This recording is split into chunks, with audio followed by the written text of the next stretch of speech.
গল্পকথকে সবাইকে স্বাগত। আজকে পাঠ করে শোনাচ্ছি ঐরাবত। গল্পটি নেওয়া হয়েছে বনফুলের শ্রেষ্ঠ গল্পের বইটি থেকে। শুরু করছি আজকের গল্প ঐরাবত। ত্রিগুণানন্দবাবু শুধু ত্রিগুণ নয়, বহু গুণেরই আকর ছিলেন।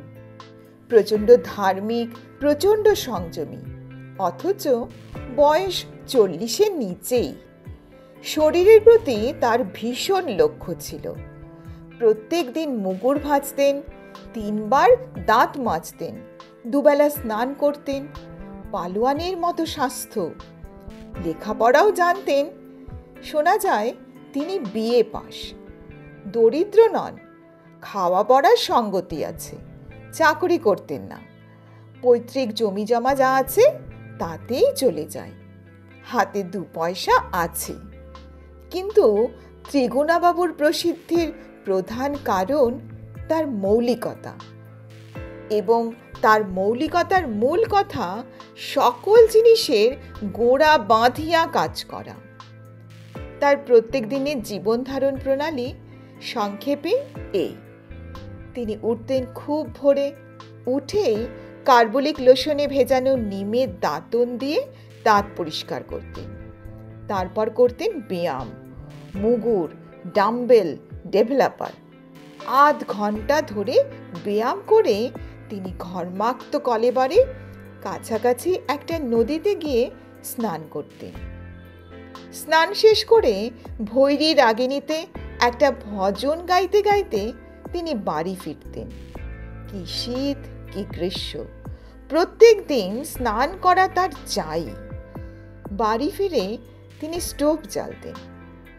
আপনারা হয়তো ভাবছেন চা খাওয়ার জন্য, মোটেই তা নয়। কোনো রকম মাদক দ্রব্যের বশীভূত তিনি ছিলেন না। স্টোভ জ্বেলে তিনি ভাতে ভাত চড়িয়ে দিতেন। স্টোভের সামনে বসেই তার আহ্নিকটাও শেষ করে নিতেন। প্রাণায়ামও করতেন, অর্থাৎ সূর্যোদয়ের আগেই ত্রিগুণাবাবুর আহ্নিক, স্নান, খাওয়া সমস্ত সমাধা হয়ে যেত, কমপ্লিট। তিনি বলতেন, যখন খেতে হবেই, অনাহারে থাকা যখন মানুষের সাধ্যাতীত, তখনও বখেরা সকাল সকাল চুকিয়ে দেওয়াই যুক্তিযুক্ত। সমস্ত দিন কত সময় পাওয়া যায়। খাওয়া দাওয়া শেষ করে তিনি একজোড়া মিলিটারি বুট পরতেন। মিলিটারি বুট পরলে আরও যেসব জামা কাপড় পরা সাধারণ লোকে মনে করেন, ত্রিগুণাবাবু সেসবের ধারই ধরতেন না।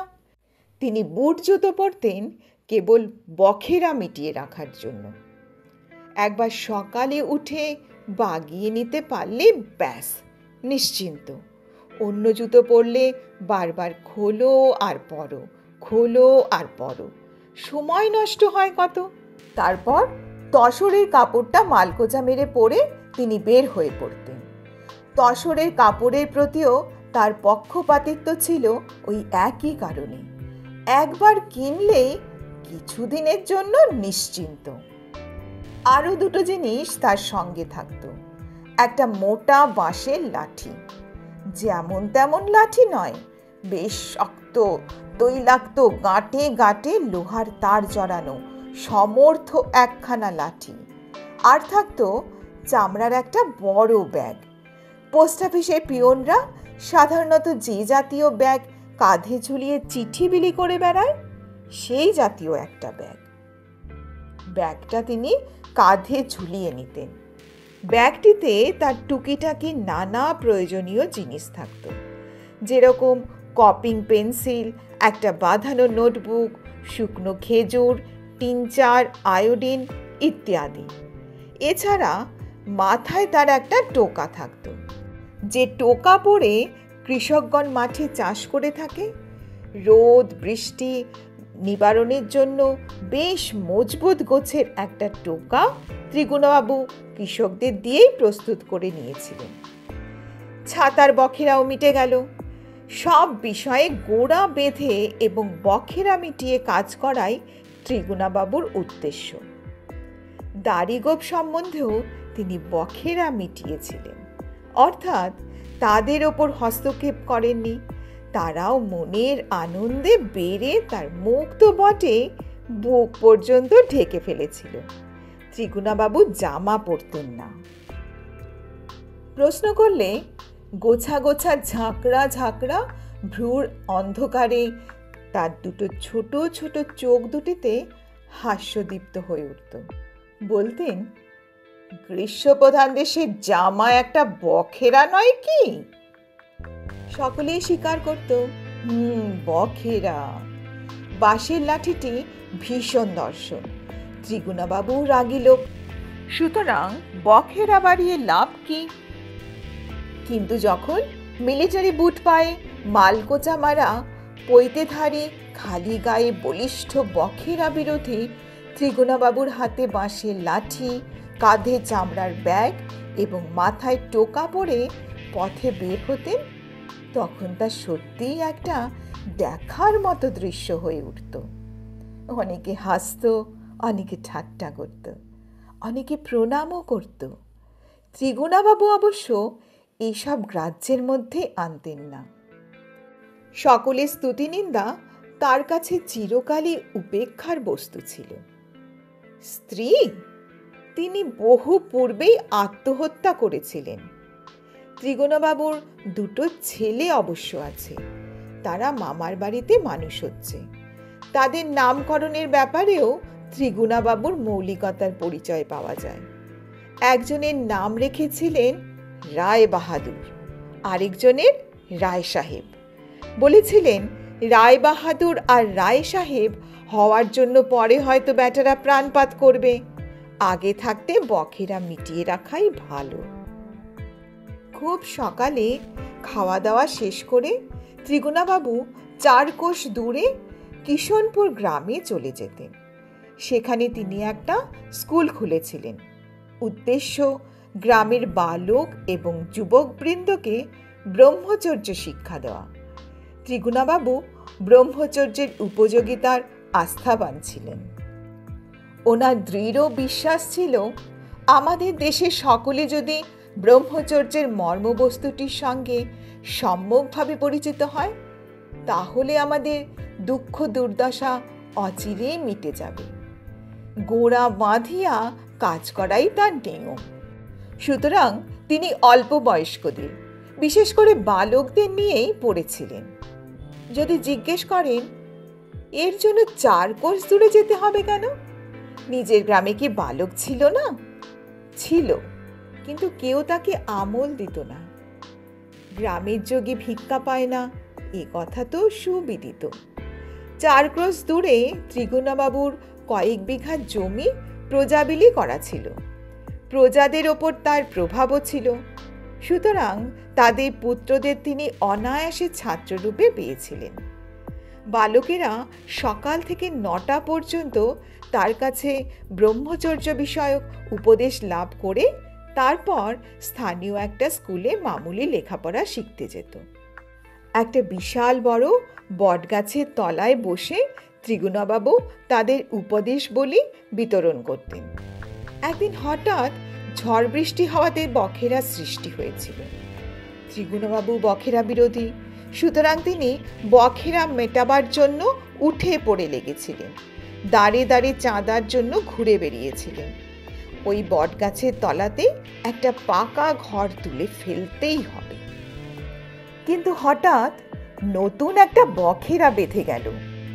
একদিন সকালবেলা ত্রিগুণাবাবু গিয়ে দেখেন, ব্রহ্মচর্য লোলুপ তার সমস্ত ছাত্রবৃন্দ বটগাছের তলাতে সংঘবদ্ধ হয়ে তন্ময় চিত্তে একটা মাসিক পত্রিকা পড়ছে।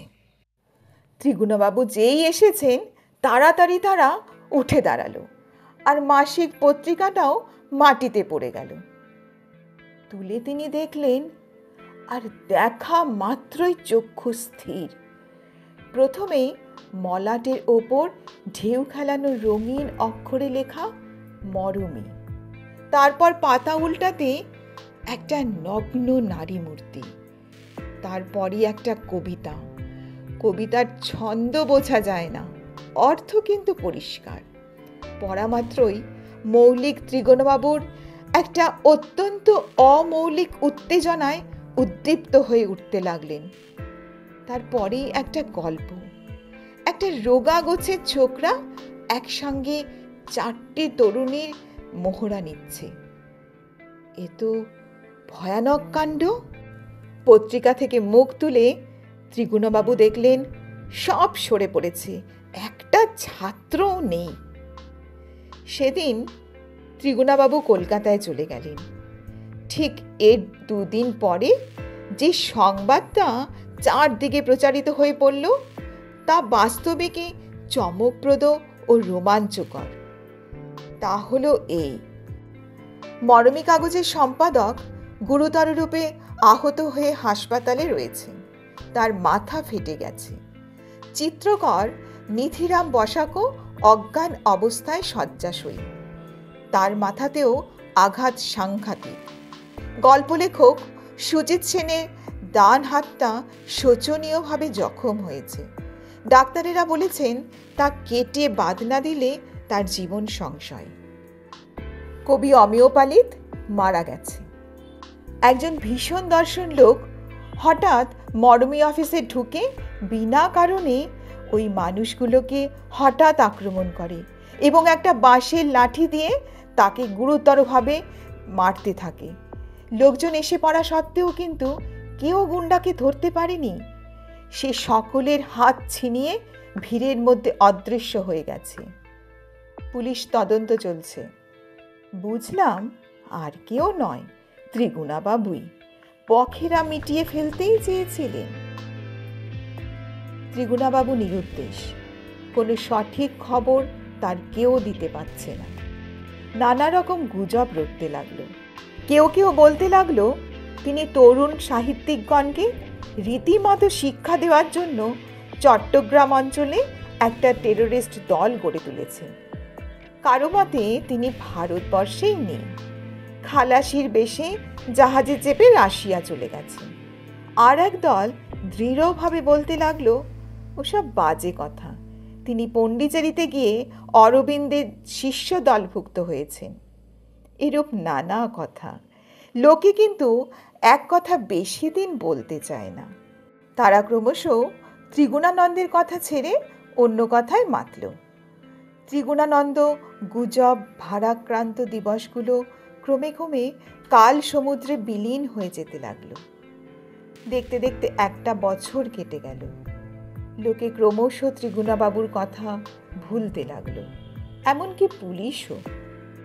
আমার মনেও যখন ত্রিগুণাবাবুর স্মৃতি অস্পষ্ট হয়ে আসছে, এমন সময় একটা চিঠি এসে হাজির। ত্রিগুণাবাবুরই চিঠি। লিখেছেন, ভায়া, অনেক দিন পরে আমার চিঠি পেয়ে সম্ভবত বিস্মিত হবে। বিস্ময়ের কিছু নেই। এতদিন আত্মপ্রকাশ করা সম্ভবপর ছিল না। কলকাতায় যে কাণ্ড করেছিলাম খবরের কাগজের মারফত, আশা করি তোমার তা জানা আছে। পরে বুঝেছিলাম কাণ্ডটা করে ভুল করেছি। বখেরা অত সহজে মিটবার নয়। আমি যেভাবে মেটাতে চেয়েছিলাম সেভাবে মেটাতে হলে কলকাতা সত্য সবাইকে খুন করতে হয়। কলকাতা শহরে যেখানে যত মাসিক পত্রিকা বিক্রয় হয় সমস্ত তন্ন করে দেখেছি। সমস্ত স্টলগুলো পরিদর্শন করে সিনেমা দেখে এবং আধুনিক যুবক যুবতীদের সংস্পর্শে এসে এই ধারণাই আমার মনে বদ্ধমূল হয়েছিল, রক্তারক্তির রাস্তা ধরলে সকলকেই সাবার করতে হয়, কাউকেও বাদ দেওয়া যায় না। ঠক বাঁচতে গেলে গ্রাম উজাড় করতে হয়, কিন্তু কলকাতা উজাড় করা আমার সাধ্যাতীত। সুতরাং ও পথে আমার পক্ষে অপ্রশস্ত। পুলিশের ভয়ে আত্মগোপন করে থাকি। মাঝে মাঝে সিনেমা দেখি এবং চিন্তা করি কি উপায়ে বখেরা মেটানো যায়। এই যদি দেশের প্রগতি হয় তাহলে সে প্রগতির শেষ ফল দেখার জন্য শেষ পর্যন্ত কেউ বেঁচে থাকবে কি? থাকবে না, এই আমার বিশ্বাস। এ অবস্থায় কোন পন্থা অবলম্বন করা সঙ্গত তাই একদা রাত্রে শুয়ে শুয়ে চিন্তা করছিলাম। এমন সময় মনে হলো আমার চোখের সামনে সিনেমায় দেখা এক নায়িকার মুখচ্ছবি ভেসে উঠল। মুখখানে যেন আমার মুখের দিকে চেয়ে মৃদু মৃদু হাসছে। বলা বাহুল্য একটু বিব্রত হলাম, কিন্তু যাক, ঈশ্বরের ইচ্ছায় কিছুক্ষণ পরে মুখ মন থেকে সরে গেল। নিশ্চিন্ত হয়ে ঘুমিয়ে পড়লাম। কিন্তু ঘুমাবার পরই বোঝা গেল বখেরা মেটেনি, কারণ সঙ্গে সঙ্গে স্বপ্ন দেখলাম। স্বপ্নে কি ঘটল লিখতে পারবো না, এটুকুই শুধু জেনে রাখো, তা অবর্ণনীয়। ধর্মর করে জেগে উঠলাম, দেখলাম ঘামে সর্বাঙ্গ ভিজে গেছে এবং হৃৎপিণ্ড বক্ষপঞ্জরে মাথা কুটছে। স্বপ্নের ভয়ে সমস্ত রাত জেগে রইলাম, কিন্তু দেখলাম জেগেও নিস্তার নেই। মুখ ক্রমাগত মনের মধ্যে আসা যাওয়া করতে লাগলো। এরকম প্রত্যেক দিন, কোনোদিন সিনেমায় দেখা নায়িকা, কোনোদিন মাসিকে দেখা ছবি, কোনোদিন রাস্তায় দেখা তরুণী, একটা না একটা কেউ প্রত্যেক দিন এসে স্বপ্নে দেখা দিতে লাগলো। বলবো কি ভায়া, শেষে উত্ত্যক্ত হয়ে উঠলাম। ভয়ও হলো, চিন্তা করতে লাগলাম এই অবস্থার প্রতিকার কি। মাঝে মাঝে রাগও হতো, কিন্তু স্বপ্নের মাথায় তো লাঠি মারা যায় না। ঘোর জালে পড়ে গেলাম। বাঘের ঘরে ঘোগের বাসা, কথাটা যে নিতান্ত অমূলক নয় তা মর্মে মর্মে অনুভব করতে লাগলাম। এভাবেই দিন যায়। ক্রমশ এই সত্যটা আমার কাছে পরিষ্কার হয়ে উঠল যে আমার মনের কামনা মরেনি, ঘুমিয়েছিল। সেই সুপ্ত কামনা এখন ক্ষুধিত হয়ে জেগে উঠেছে এবং আহার দাবি করছে। কি উপায় করে চিন্তা করতে লাগলাম। একদিন সহসা পৌরাণিক গল্প মনে পড়ে গেল। গঙ্গার তোড়ে ঐরাবত ভেসে গিয়েছিল। তোড়ের মুখে পড়লে মহাশক্তিশালীও কাবু হয়ে যায়। আশা করি তুমি গল্পটা জানো। সুতরাং কাল বিলম্ব না করে বখেরা মিটিয়ে ফেলেছে। কিছু অর্থ ব্যয় করাতে পুলিশের বখেরাও মিটেছে। আগামী পরশু গ্রামে পৌঁছাবো। তুমি আমার বাড়িটা পরিষ্কার করে রেখো, সম্ভব হলে দেয়ালগুলিতে চুনকাম করে দিও। মোট কথা, চারদিক বেশ পরিচ্ছন্ন হওয়া চাই। সাক্ষাতে বিস্তৃত আলোচনা করা যাবে। ইতি ত্রিগুণানন্দ। ঐরাবত আসছেন। স্টেশনে গেলাম। যথাসময়ে ট্রেন আসলো এবং ঐরাবত অবতরণ করলেন। সঙ্গে একটা হাল ফ্যাশন তুরস্ত তন্নি তরুণী। ঐরাবতের চেহারা দেখে বিস্মিত হয়ে গেলাম। ঐরাবত ক্লিন শেভড, গোঁফ দাড়ি একেবারেই নেই। মাথায় 10 আনা 6 আনা চুল ছাঁটা।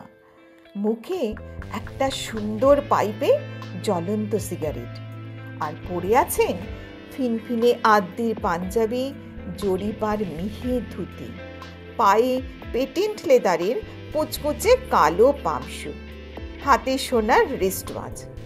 সর্বাঙ্গ থেকে ভুরভুর করে এসেন্সের গন্ধ ছড়াচ্ছে। আমি নির্বাক হয়ে দেখতে লাগলাম।